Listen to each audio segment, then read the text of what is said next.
Hello, Cornell the Boar here. Time to stab your hand and lick some blood afterwards because I'm taking a look at Leigh Whannell's revenge thriller Upgrade. While many movies have robots take over humanity, what makes Upgrade so unique is that it doesn't use a robot uprising for them to take over us, but instead it shows a different route for AI to take over us, taking away our own free will. Welcome to my video on the technological philosophy of Upgrade. Also, spoilers ahead. First, a recap. Upgrade follows Gray Trace as he sees his wife get murdered by some unknown thugs and gets paralyzed in the attack. We get to see him feel wheelchair bound until discount tech billionaire tells him about a new chip called STEM that might give him the capability to walk again. What follows is an interesting revenge movie where Gray can call STEM to take control over his body because it was STEM who noticed the thugs in the police surveillance video where Marines with gun arms while the police had no clue about who or why the people attacked. There's a mega twist at the end, but I'll cross it when I get there. Most of the film has Gray becoming an ultra badass when he isn't in control of his body. See that? You thought I was an evil, but you didn't know that I'm a fucking ninja. Wire director Leigh Whannell said he wanted to direct a sci-fi noir film after he had the image in his head of a quadrupedic being controlled by a computer. After watching the film, I think he is suggesting a darker image of technology than most mainstream films do.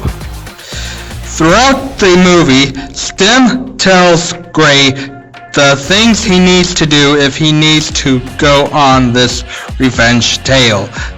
This shows that our relationship with AI seems beneficial at surface level at best, and at worst, well, we'll get there. Shortly after the accident, we see that he is beginning to have a dependency on technology as well as others that he doesn't really want. When we first see him, he seemed to be against technology as we see him working on a muscle car and listening to a rock and roll song on a record player.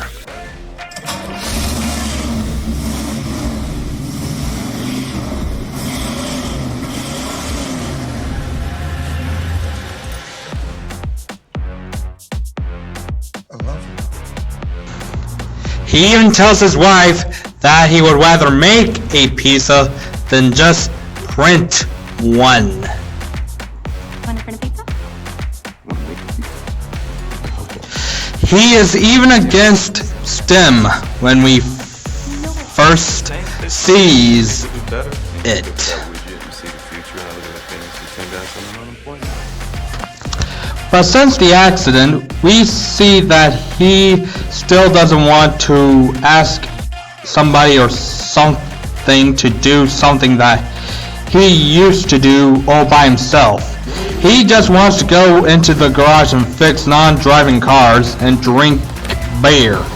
But he can't do this due to his incapability to move anything lower than his neck, making him even more depressed. This even leads to a scene where his mother actually washes him with a towel, similar to what she would have done when he was a toddler.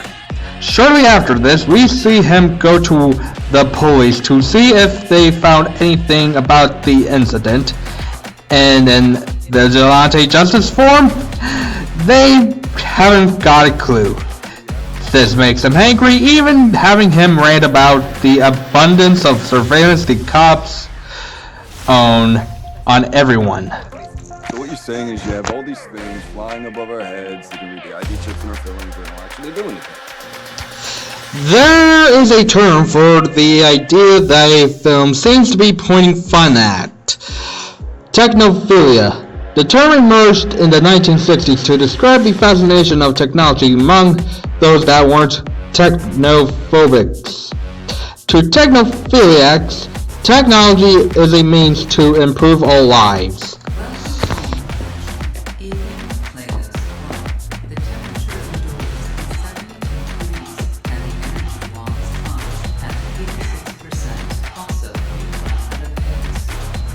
This, however, has a flip side.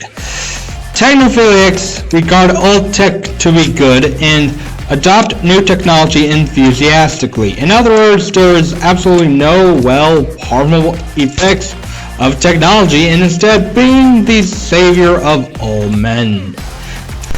Throughout the movie, we see a lot of people okay with technology. Our tech billionaire sells STEM as being capable of everything. What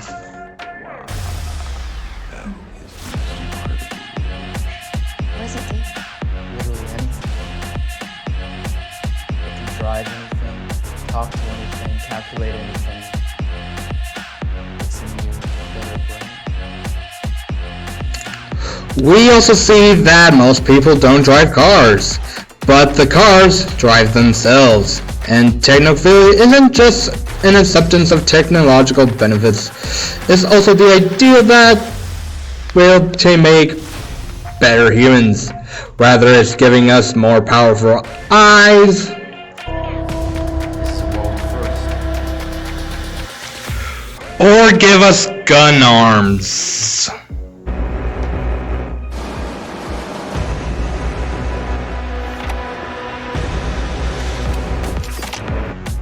And while you might be tempted to think, is it really that bad to think technology can benefit everyone? Well, the answer is, yeah. Technophilia isn't truly understanding technology, it's about viewing technology as a potential savior with absolutely no flaws. This isn't understanding technology, it is praising it. And while upgrade makes us take a cynical view at technophilia, it takes a leap forward to the technological takeover of our own body at the end.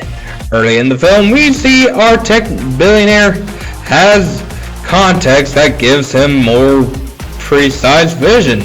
We also see goons with gun implants in their arms, and of course you got Stem and Gray. We see Gray gives Stem the right to control his body multiple times throughout the movie. And at the end of the movie, Stem takes over literally the body of Gray himself. This isn't you. Gray's not here anymore. And while the idea of robots and people becoming one, or transhumanism, is shown positively in Ghost in a Shell, it does not seem to be the case in this movie. The movie also gives us a look what happens to our free will in our Internet of Things age. Remember, after the title voice call, we see Gray fixing a muscle car while listening to rock and roll, which isn't the most stereotypical symbol of American freedom, but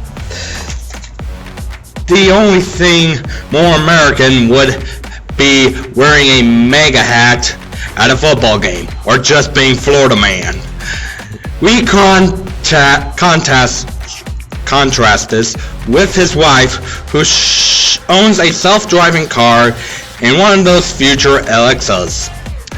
She wants to print a pizza, whereas he would rather make a pizza. She also asked her to have her car follow him, since he has fixed the car that a client has ordered. Many later scenes seem to show the audience's more willingness to have technology take over the wheel. He tells Stem to take over his body when he is losing a fight against a Fed, even though earlier Stem told him to attack from behind a little while earlier. Now, while you have the advantage, let me know if you need my help, Graves. Stop! Help! I need your permission to operate independently. Permission granted! Thank you. Later, when we see he isn't willing to torture a man for info, we see him ask Stem to do it. Stem, what do I do? Use the knife.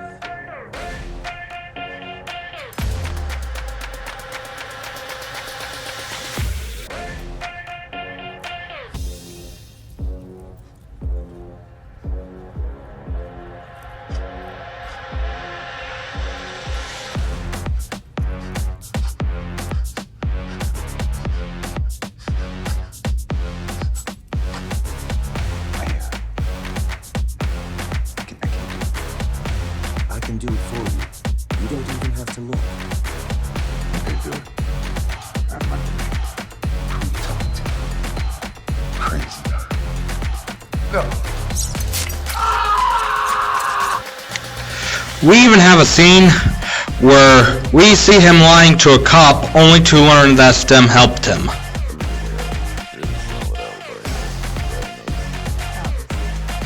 I'm not accusing you.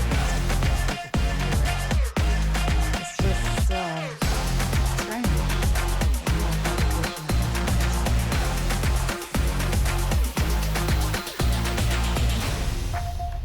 I don't know what to tell you. I mean, look, you could stab me in the leg. Suit yourself.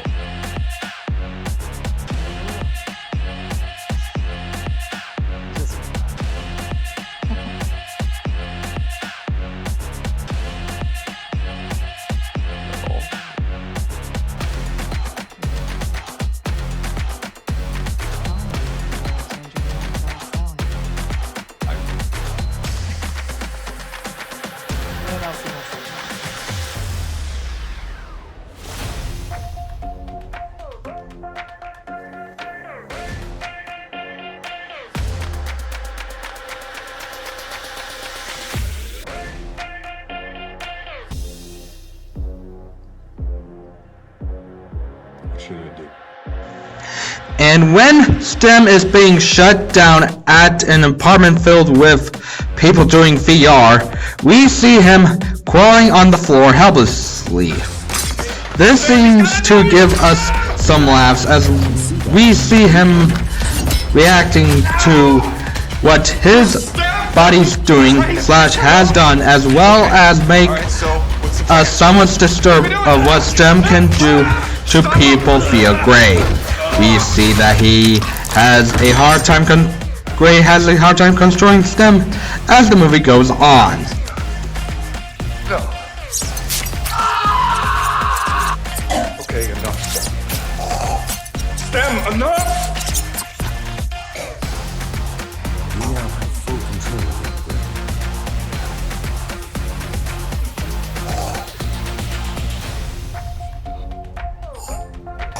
You will now answer any question you ask him. We see him trying to do things his own way, yet still doing things Stem's way. This makes Gray seem to be more of a puppet of Stem and not being Gray, the Gray we saw earlier in the film, and hence make him the embodiment of Stem. This also leads to an argument between Gray and Stem. Eventually, we see that Stem takes complete control of his body while Gray lives in his own head while he is with his wife. This seems to be similar to the second place in another Blumhouse picture, Get Out, about a black man who finds white liberals who hypnotize black people and eventually have brain surgery with them so that the white people could live longer and control black bodies. Both movies view that the mind is what makes us, well, us, and hence The biggest fears aren't some boogeyman, but rather someone or something taking over our minds. Both seem to suggest that once something takes control of our minds, we stop being ourselves, as would Descartes. Descartes believes that the person is a thinking thing, and if someone starts thinking for him, he is no longer himself, or something like that. Just look into his meditations. If we are being controlled by them, we aren't in control of ourselves nor our actions. In Get Out, Chris decides to fight the liberals to stay free. In Upgrade, we see the opposite approach: suicide. This seems to be the route that Leonard Piakev would suggest. Suicide is justified when man's life, owing to circumstances outside of a person's control, is no longer possible.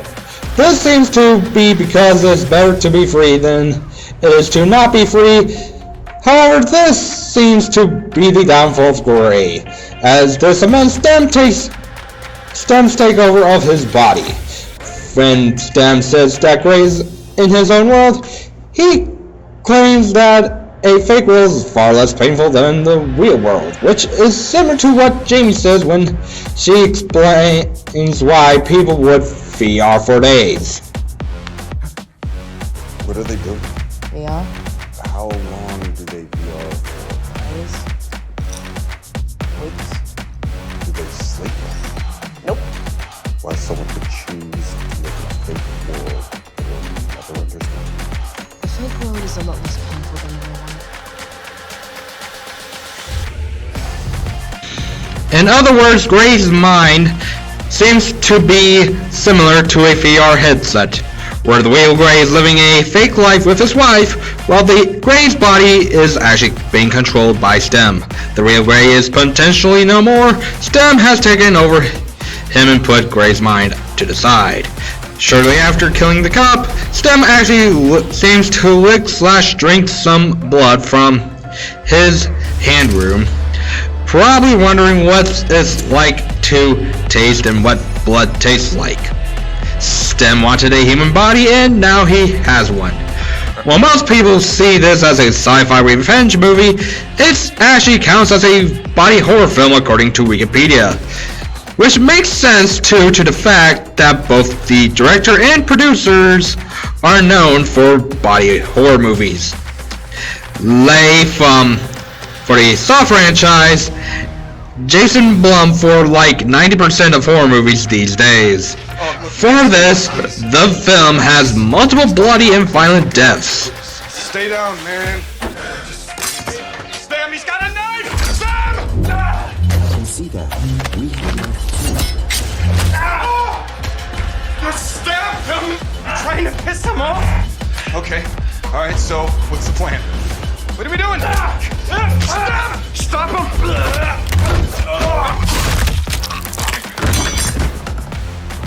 We even see Gray stab his hand with a knife, which makes me think of Get Out now that I think of it. For this reason, this movie should not be seen by those afraid of seeing blood.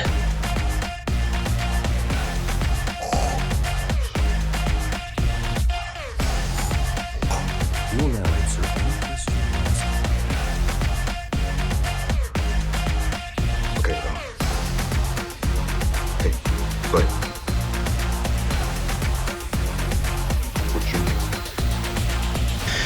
This movie can still be viewed as a sci-fi action film, but the film does get a little overkill at times, just to let you know that.